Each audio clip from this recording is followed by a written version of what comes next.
Bom, como dar visibilidade e passar confiança? Primeira coisa, começar com um projeto de protótipo de pipeline. Um pipeline típico, o que ele tem? A fase de build, a fase de deploy, a fase de teste e a implantação em produção. Normalmente com isso, com essas etapas que as empresas iniciam e começam a adoção de continuous delivery e faz todo sentido.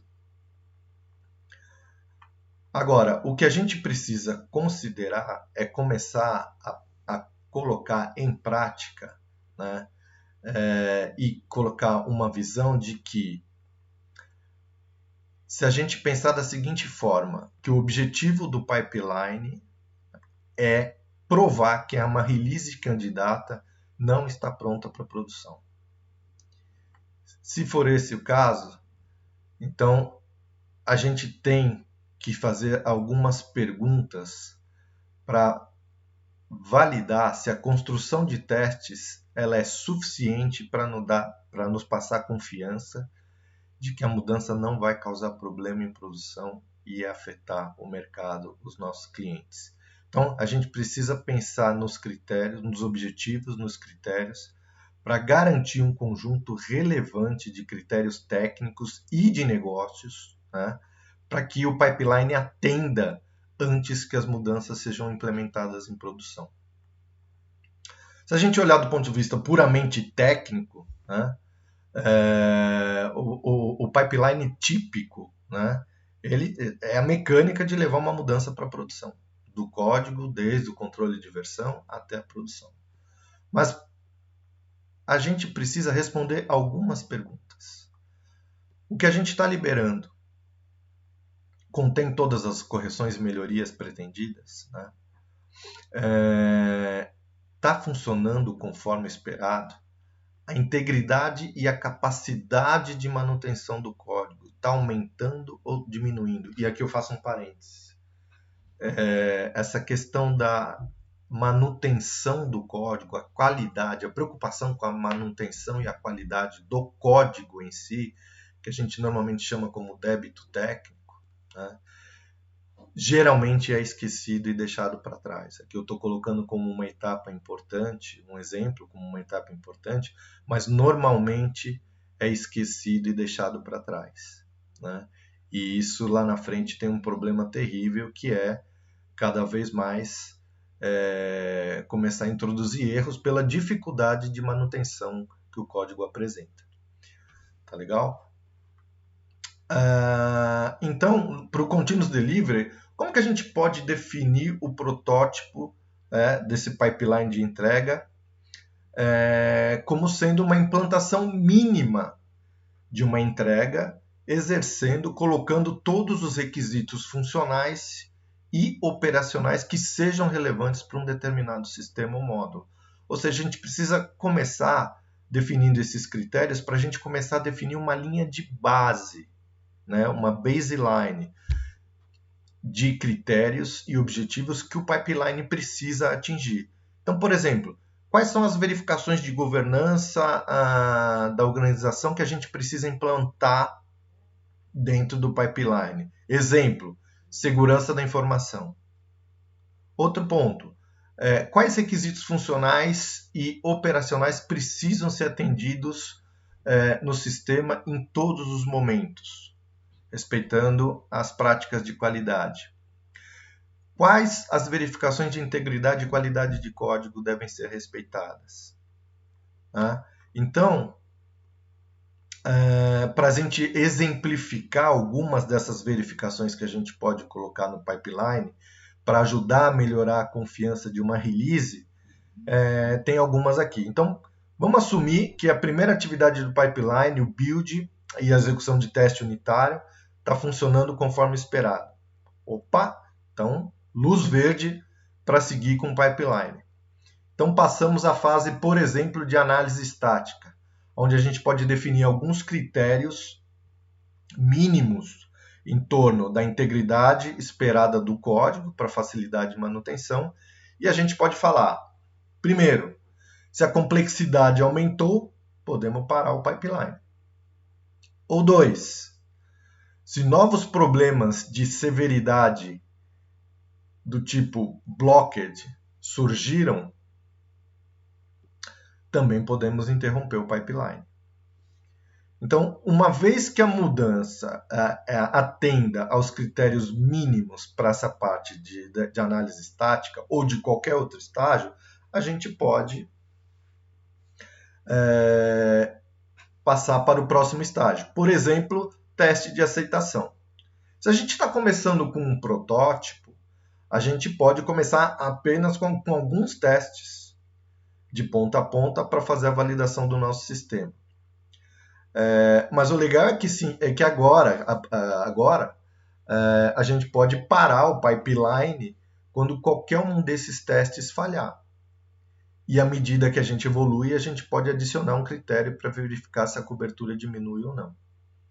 Bom, depois que todos os critérios mínimos foram atendidos, né, agora a gente pode falar que a gente tem uma release candidata e que pode ser implementada em produção. Importante de todo esse processo, ganhar um melhor entendimento e confiança de que o código que está sendo liberado, ele atende a todas as condições que foram pensadas, planejadas, projetadas, não simplesmente do ponto de vista técnico, mas do ponto de vista corporativo. É assim que eu quero entregar software na minha companhia. Então, com uma questão muito legal do Continuous Delivery, é quando a gente chama de Releasable State igual a True. Né? Então, o que significa isso? O meu código é capaz de ir para a produção. Ele está num estado releasable, ele está num estado que pode ser implantado em produção. E esse é o ponto-chave da estratégia de DevOps. Quando o código não está releasable, para tudo. Ciclo de feedback rápido, corrige e volta. Por quê? Releasable, não estar em um estado releasable significa que eu estou impedido de entregar valor para o mercado. Eu estou com a minha highway, a minha estrada, com uma cratera no meio, eu não posso seguir viagem e precisa arrumar. Tá legal? Próximo ponto é evolução e manutenção do protótipo dos pipelines. Bom, agora após que a gente tem um projeto inicial, contendo todas as fases, né? Então um conjunto mínimo de critérios para a gente ter uma compreensão básica do que precisa para a gente colocar uma mudança em produção. Agora a questão é começar a fazer pequenos ajustes e começar a aumentar de forma gradativa a inclusão de novos controles no nosso pipeline, né?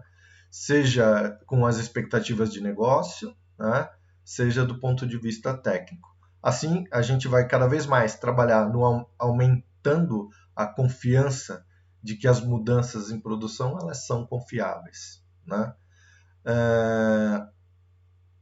E a evolução sustentável do pipeline, ela vem com o tempo, né? E do fato de que a gente tem uma linha de base para fazer comparação entre os critérios, né?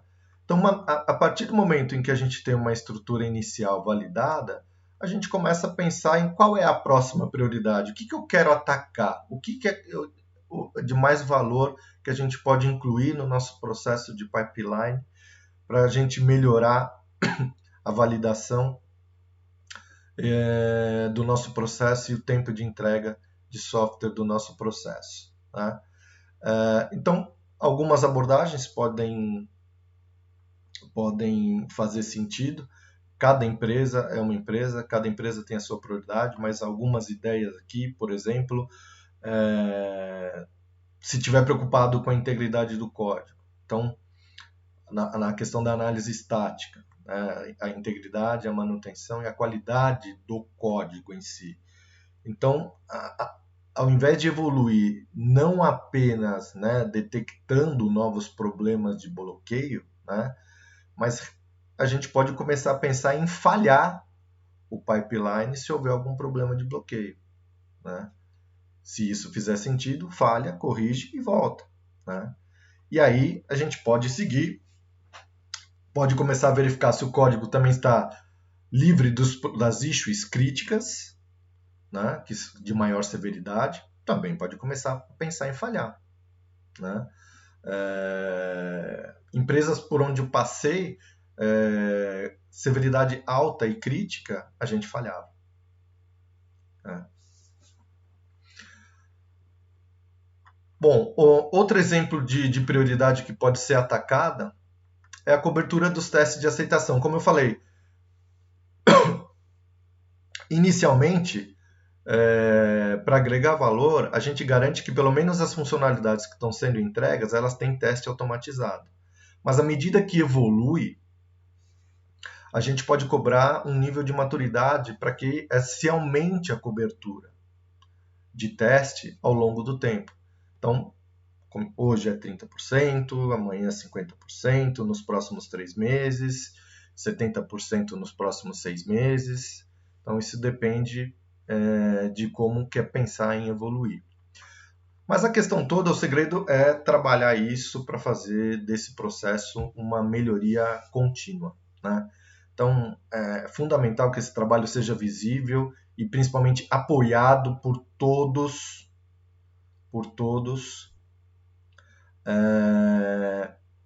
para que se evite ter bom sponsor, para evitar de recuar quando a pressão do tempo entrar em ação, tá?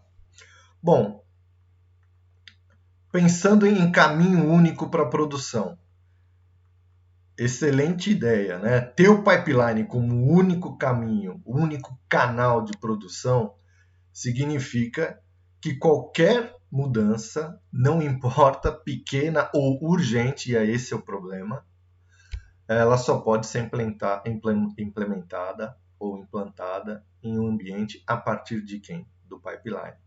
Agora, cada vez que o pipeline é deixado de lado numa situação emergencial, a gente começa a introduzir risco de regressão e inconsistência.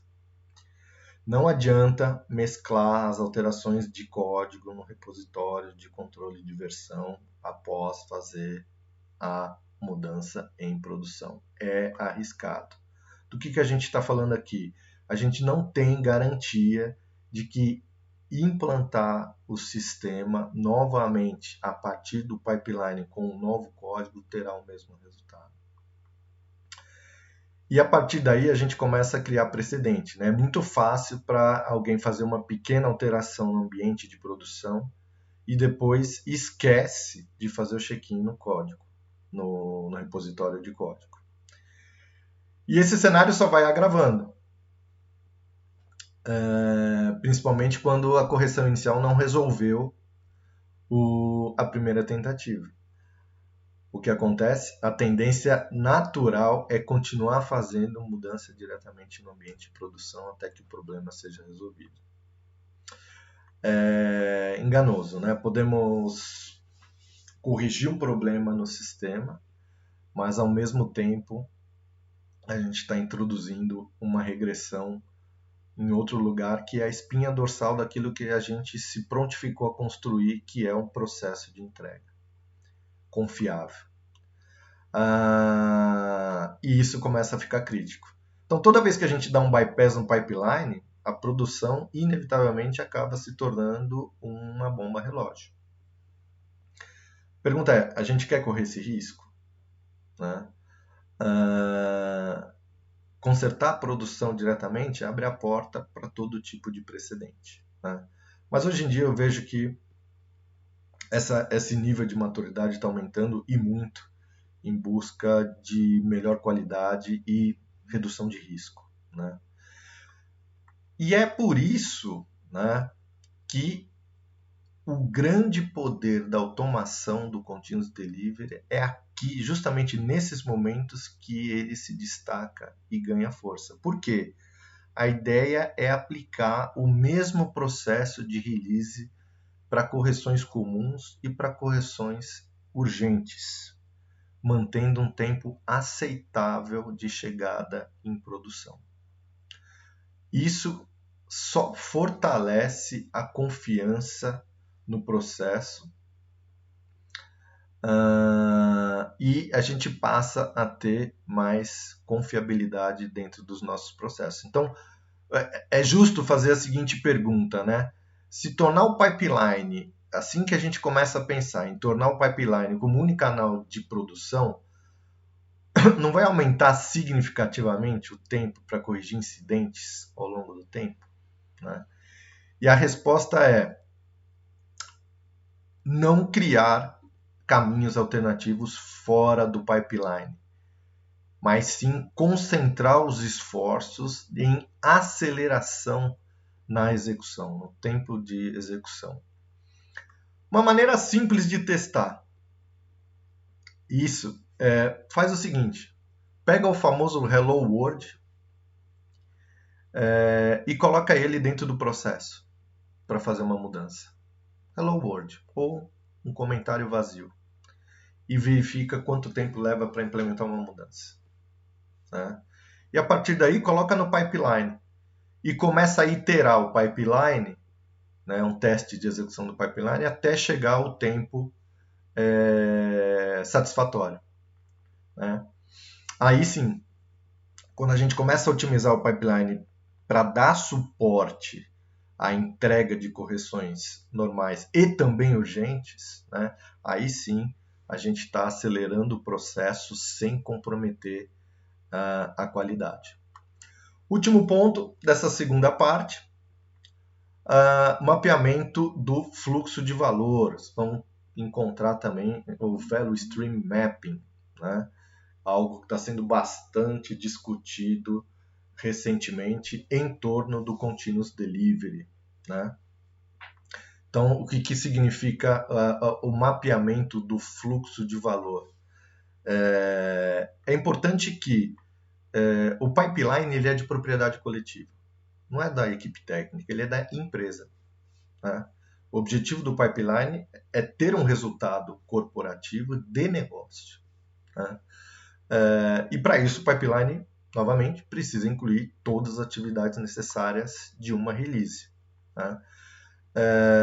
Então é importante que, independente do processo, de quais sejam os processos de release que as empresas possuam, né, documentados ou não, eles precisam estar visíveis no pipeline de entrega. Né? E o objetivo é justamente esse. Né? O mapeamento de fluxo de valor, ou Value Stream Mapping, ele é uma sequência de atividades de ponta a ponta com todas as dependências necessárias para que uma release aconteça, desde o início até a produção. O que é muito comum é que o pipeline contenha só um subconjunto desse fluxo de valor. E o que a gente está falando aqui, não. Precisa ter todos a sequência de etapas. Né? Então, para identificar todas as atividades de uma release, é importante a gente reunir todas as pessoas pertinentes nessa discussão, descrever tarefa, mapear dependência, timeline, qual que é a realidade de um processo, efetivamente, qual é a realidade de um processo de release para cada uma das equipes que trabalham nesse processo. Esse processo é muito importante porque a partir dele a gente começa a determinar onde estão os gargalos. Né? É importante que, se a realidade do processo de release ele diverge das atividades que estão no pipeline, expectativas irrealistas, os gargalos vão permanecer ocultos. Né? Então, esse é o grande objetivo. E no começo da nossa conversa aqui, a gente falou sobre como começar um protótipo de pipeline com o objetivo que ele cobrisse todas as atividades necessárias para garantir o mínimo de confiança de release. O que é importante destacar aqui, pessoal? Em algum ponto, esse mundo ideal precisa virar um mundo real. Né? Para quê? Para não perder o timing e começar a ideia de que isso só funciona num ambiente isolado, apartado, né? Então, ao invés disso, vamos começar a trabalhar com quick wins, né? Começar com equipes que estão mais atentas a esses benefícios de mapeamento, e com essas equipes que já entendem melhor os benefícios das práticas, começar a mapear o fluxo de valor, né? E outra coisa, o objetivo de mapear essas atividades, que normalmente são manuais no pipeline, além de dar uma imagem mais precisa do status, né, e das atividades restantes, ela ajuda a destacar o impacto negativo que essas etapas trazem para o processo. Então, a gente tem que estar sempre fazendo a seguinte pergunta: essa verificação, etapa ou processo é realmente necessário? Né? Para sempre que possível, a gente remover controles que não fazem o mínimo sentido com as práticas modernas de entrega de software.